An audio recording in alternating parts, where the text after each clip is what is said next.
Ja gut, 25 Kilometer aus Nürnberg draußen. Schwabach habe ich hinter mir gelassen. Vorbei an schönen Rapsfeldern. Und jetzt hier an der beschaulichen B466. So schön ist es hier. Und ich begebe mich heute Richtung Süden zu den Seen, zu den Fränkischen Seen, auch besser bekannt unter dem Namen Fränkisches Seenland. Ich war ja schon mal am Brombachsee, das ist ja der bekannteste. Und dazu, zu dem Fränkischen Seenland, gehört auch noch der Rotsee. Der ist vielleicht bekannt vom Triathlon. Und dann gibt es noch den Altmühlsee. Und mir ist eingefallen, ich war mit dem Rad irgendwie noch nie am Altmühlsee. Also irgendwie habe ich es nie geschafft, da mal mit dem Rad hinzufahren. So war ich schon mal dort, aber eine Radtour habe ich irgendwie noch nie zustande gebracht. Da habe ich gedacht, das muss ich jetzt mal ändern. Inspiriert wurde ich von meinem alten Trainingskumpanen, der Tom vom Übungsberg. Schöne Grüße gehen raus, falls er zuschaut oder jemand zuschaut, der ihn kennt. Da gibt es bestimmt den einen oder anderen. Der ist da letztens runtergefahren und das sah ziemlich schön aus. Ich wusste nicht, dass man um den See mit einem Rennrad fahren kann, aber anscheinend doch. Ich ging davon aus, dass das ein Schotterweg ist. Aber auf Komoot, dafür ist Komoot mal wieder gut, waren einige Bilder und da konnte man sehen, dass das wohl ein geteerter Weg ist. Ja, da habe ich mir gedacht, check it out, fahr da mal hin, mach eine Tour. Gesagt, getan, habe ich mich auf den Weg gemacht mit dem De Rosa. Mit der guten alten Dame wieder ausgepackt. Das Benotti steht daheim. Dazu erzähle ich später mehr. Jetzt geht es erstmal weiter Richtung Süden und hoffentlich dann bald weg von der Hauptstraße hier, von der Bundesstraße.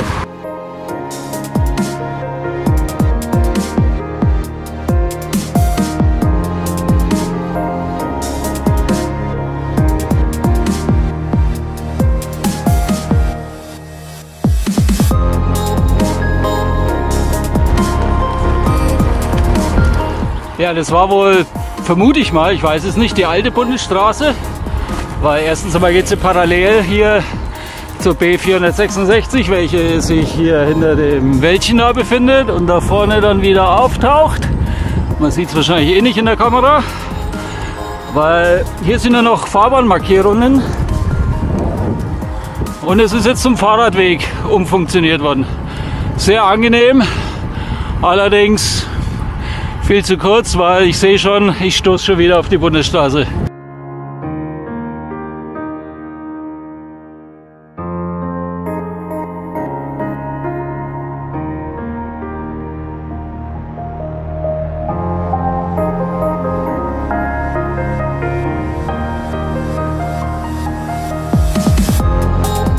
Big Boss is coming. Platz da. Hier kommt der Landvogt.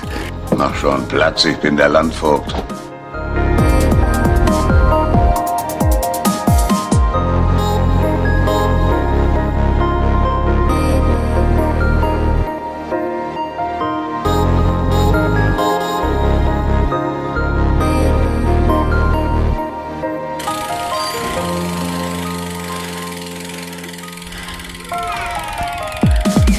Servus.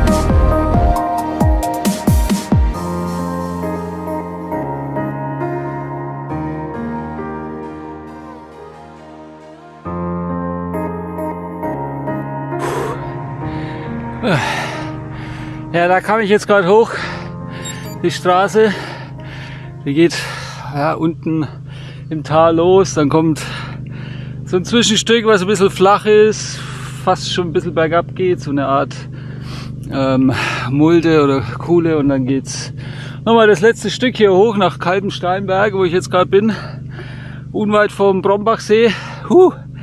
Habe jetzt dann nochmal die alten Knochen krachen lassen, mal gucken, was Strava sagt. Aber ja, ging alles schon mal besser, aber ich bin ja auch nicht im Training, wozu auch, für was. Ja, hier ist recht schön, der Frühling blüht, wie man hier sieht. Gänseblümchen und Pusteblumen, Pustekuchen.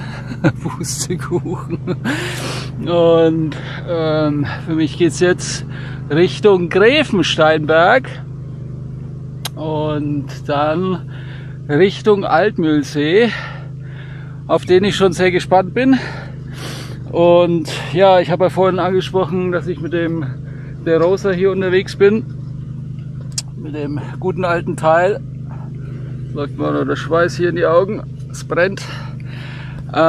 Ja, ich muss sagen, auf dem Benotti sitze ich nicht so ganz optimal. Ich muss das mal nochmal konfigurieren, umbauen, verbessern, Sitzposition, Lenker tauschen, vielleicht den einen oder anderen Spacer noch unter den Lenker.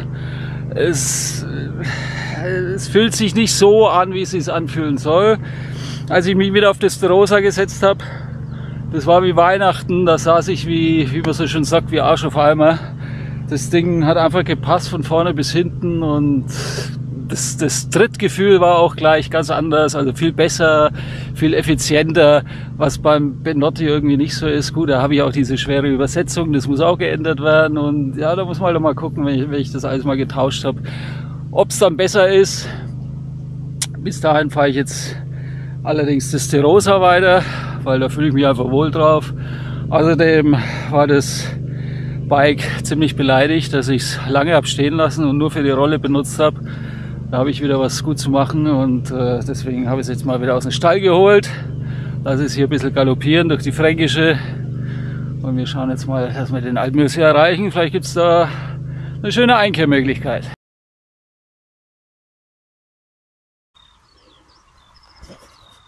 Ja, ich weiß nicht, ob man es sieht auf der Kamera, da unten, da liegt auf jeden Fall der Brombachsee. Wenn man jetzt hier abbiegen würde, käme man direkt hin. Da in dieser Mulde da unten, in dieser Senke, da ist der. Da habe ich ja damals auch schon mal ein Video gemacht. Übrigens habe ich damals die Insta360 X2 frisch bekommen und habe die damals am Brombachsee vorgestellt. Diesmal habe ich die Insta360 X3 am Start, das Nachfolgemodell. Ist nochmal einen Ticken besser, nochmal ja, angenehmer in der Menüführung und vom Handling her sowieso. Macht geile Aufnahmen. Und ja, vielen Dank an Insta360 an dieser Stelle. Ich werde es weiter verwenden. Für mich geht es jetzt aber nicht links runter zum See, sondern rechts und dann hoffentlich zum anderen See.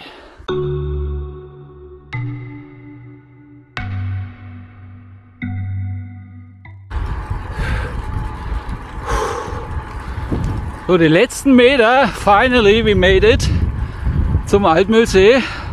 Da sind schon die ersten Fahnen und Wanderer. Was macht er hier? Hat gerade Flaschen entsorgt oder war pinkeln hinter den Glascontainern. So, und hier ist schon das erste Wirtshaus, so wie es ausschaut. Gebührenpflichtige Parkplätze, alles leer, heute am Samstag, verwunderlich, vielleicht morgen dann, aber morgen regnet's. Wir müssen hier rechts. Und das müsste dann die Altmühl sein, nehme ich mal stark an. Und da oben, das sieht doch schon sehr nach See aus. Hier sind schon die ersten Ausflügler, Radler, Wanderer, Spaziergänger. Und hier ist der See tatsächlich. Wir fahren links rum, einmal im Uhrzeigersinn, dann haben wir den See immer auf der rechten Seite. Sehr idyllisch, wunderschön. Mal gucken, wie so der Rest aussieht.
Ja, mein lieber Scholli, da ist ja noch der Dreck dran von den letzten 300 Fahrten hier an meinem DeRosa. Ja, peinlich, das eigentlich zu zeigen, aber bei mir gibt's alles ungeschönt. Das wahre Radfahrleben, ohne dass man das jetzt irgendwie auf Hochglanz bringt. Ja, wie gesagt, ich fahre das Teil jetzt mal die nächsten Touren wieder, weil es hat irgendwie keinen Spaß gemacht auf dem Benotti. Und wenn dir das Radfahren keinen Spaß macht, dann ja, verlierst du ganz schnell die Lust und auch die Motivation, und die war bei mir zeitlang ziemlich weg. Von daher habe ich mich jetzt ja wieder dazu entschieden, auf das DeRosa zu steigen, und wie gesagt, das war ein himmelweiter Unterschied. Es fährt einfach ganz anders, der Vortrieb ist da, der Spaß ist da, und ja, jetzt müssen wir mal gucken, wie wir das andere dann umbauen. Vielleicht hilft mir da der andere, müssen wir erstmal die Teile finden. Ich habe da keinen großen Nerv, da irgendwie rumzuschrauben. Ich habe das früher oft gemacht. Ich habe da mehr Zeit fürs Schrauben verbracht und Bauen und Auseinandernehmen und Fiddeln hier und Fuddeln da, als dass ich irgendwie selber auf dem Bock saß. Ich habe die Campagnolo-Hebel teilweise total auseinandergenommen. Die kann man ja in sämtliche Einzelteile zerlegen, und da war mal irgendeine Feder oder irgendein kleines Teil kaputt. Da habe ich das bestellt, da hat der Versand mehr gekostet wie das Teil, und habe mich dann da hingesetzt und habe das da mit Pinzetten und was der Teufel alles auseinandergenommen und habe alles wieder zusammengebaut und Züge verlegt und Kurbeln getauscht und Bremskörper getauscht und was halt alles da war. Das hat mir riesen Spaß gemacht früher, als ich noch mein Bianchi hatte. Das war mein zweites Rad. Das ist übrigens dasselbe Bianchi, wie ich auf den Philippinen fuhr, von diesem Filipino, von dem ich das bekam. Ich hatte genau dasselbe Modell. Ich war ganz überrascht, dass es das nochmal irgendwo gibt und dass es das überhaupt auf den Philippinen gibt. Das war ja der Oberhammer. Und an dem Rad habe ich also fast alles getauscht. Und mittlerweile habe ich keinen Nerv mehr dafür. Ich will das Ding kaufen, mich draufsetzen, fahren und fertig. Und es muss passen. Und wenn da irgendwas nicht passt und ich muss dann da anfangen rum zu bauen und irgendwas einstellen und tauschen und tralala, irgendwie, ich habe da keine Nerven mehr dafür, keine Zeit und keine Lust mehr, ich will einfach fahren. Und ja, jetzt müssen wir mal gucken, dass wir hier ein paar Sachen tauschen und dass ich nochmal Energie aufwende, da selber mitzumischen, nicht, dass der andere wieder alles alleine macht, das will ich auch nicht. Zum Beispiel hier sieht man ja, da sind ein paar Spacer drin, das hat das Benotti zum Beispiel nicht, da rückt das Ganze schon mal ein bisschen höher. Der Lenker ist ein 42er, beim Benotti ist es ein 38er. Die Sattelstütze ist beim Benotti auch nach hinten nochmal versetzt. Was ist noch anders? Ja, die Übersetzung natürlich, das ist eine Kompaktkurbel. Allerdings habe ich, glaube ich, auf dem großen Blatt hier müsste 52 sogar sein, und das kleine ist 34. Kassette ist auch 34 hinten, also 1:1. Und ja, das fährt sich halt irgendwie ganz anders. Es läuft einfach. Allerdings habe ich jetzt seltsame Geräusche beim Treten bemerkt. Ich hoffe mal, dass das nicht die Kette ist, aber das kann gut sein, dass die auch schon durch ist. Da muss ich dann mal gucken, mit der Messlehre rangehen oder mal dran ziehen. Ich will jetzt nicht dran ziehen und mir die Finger da fettig machen und dreckig machen. Aber es ist beim Treten rattert da irgendwas, ruckelt, hört sich so an, als wäre die Kette gelenkt, und da muss man halt jetzt mal drüber schauen. Das Ding war lange unbenutzt, es war nur auf dem Wahoo Kicker. Ja, Asche über mein Haupt, so ein schönes Rad, nur für die Rolle verwendet. Und ja, wie gesagt, ich werde jetzt die nächsten Touren einsetzen. Das Benotti kommt jetzt erstmal in die Ecke und dann wird die alte Dame wieder ausgeführt an so schönen Orten wie hier am Altmühlsee. Ja, der beste Platz, um das Video gleich zu schließen. Ich fahre jetzt noch gar rum, ich bin jetzt ungefähr bei der Hälfte, und dann sage ich schon mal Dankeschön fürs Zuschauen. Wir sehen uns beim nächsten Video wieder. Gebt mir einen Daumen. Ihr könnt auch gerne mal meine Affiliate-Links benutzen. Dann könnt ihr den Kanal ein bisschen unterstützen, und gebt mir ein Like, lasst einen Kommentar da, abonniert den Kanal, und wir sehen uns bei der nächsten Tour wieder. Bis dahin, ciao, ciao.